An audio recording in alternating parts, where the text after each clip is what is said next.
I grew up in West Des Moines. We were on a farm. We had horses. And my dad worked for Merrill Lynch and my mom was a stay-at-home mom. And so the closest to any type of, other than horses, farming was driving by in a car not knowing what anything was. I got my first real taste.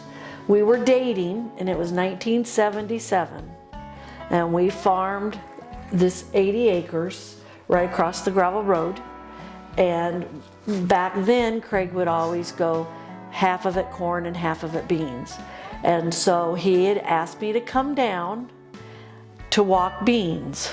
And I thought, well, why not? You know, I've never done it before. So we were out walking beans, pulling all the weeds and stuff. And he would say, I'll be right back. And he stepped into the cornfield. And it was 1977. And he came back out and his mood had changed. And I was like, did I do something wrong? No. It was because the corn crop, it only made what that year? 28 bushels an acre. Yeah. And I had never witnessed any of that before, never been around any of that before.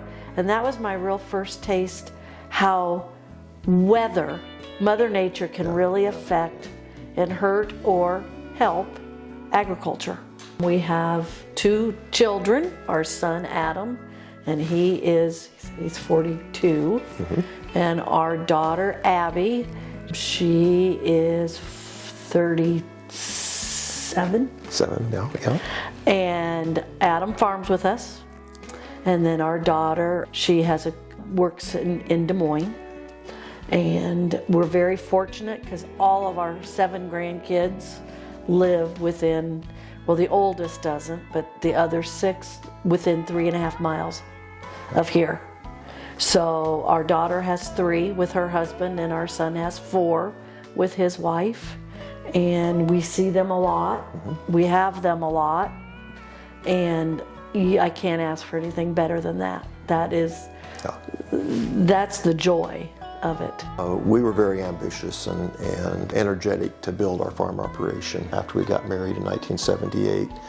And so it was always about work and building some more hog buildings and renting more land and buying some more modern or larger machinery at farm sales.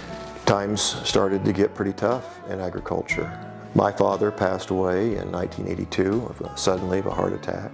The next year, in 1983, her father passed away suddenly with a heart attack. Our son Adam was born a few weeks after after my father's death. So there was a lot of emotions in the early 80s with us, just getting a start with farming and getting a start with family. And losing family. So that had a dramatic effect, I think, on us. Latter part of the 80s, I started to recognize that it wasn't, how hard you worked on the farm or how skilled you were as a husband, with husbandry or as a steward. Sometimes it came down to decisions made by government, policy decisions, monetary policy decisions, or a farm bill. The way the farm bill was constructed, all of those things had a great influence on your life and the community. And I wanted to do something about it. I knew that I couldn't alone, as an individual, have an impact. I had to be part of an organization. I had to be with others, like-minded folks like myself. So I got on the County Farm Bureau board. I was vice president of the County Farm Bureau, the president of the County Farm Bureau, and then I joined the Iowa Farm Bureau Board of Directors. From there, became vice president and then president for a decade of the Iowa Farm Bureau. But we had an effort in '93 to help create a farm bill, and we looked as an Iowa group of farm leaders what a farm bill should look like, and revenue assurance was an idea. Many of the former Wallace Farmer Master Farmers were on that farm bill study team, and we designed a farm bill, many of the titles, whether it be conservation or crop insurance with revenue assurance, the commodity title. We looked at them all and we had a very good concept that actually many components got written into law, into that farm bill and the Freedom to Farm Act of '96.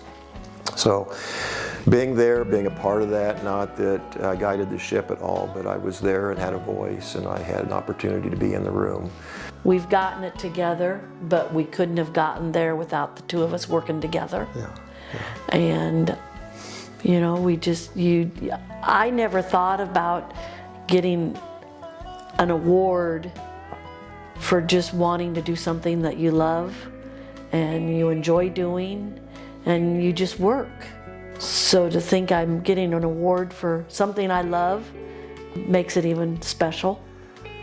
And having family is very special to me too, and having them around and watching us do the things we do. And if we can help guide the grandkids with hard work, and if you work hard at something, you do get awarded with things. I would like to show them how to do that. As Farm Bureau President, of course, that was always something that we like to be involved in and help, identify people around the state that are deserving of that honor.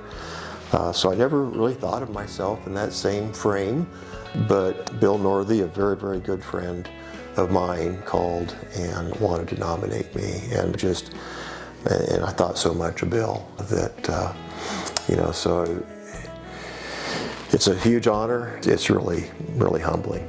Thank you.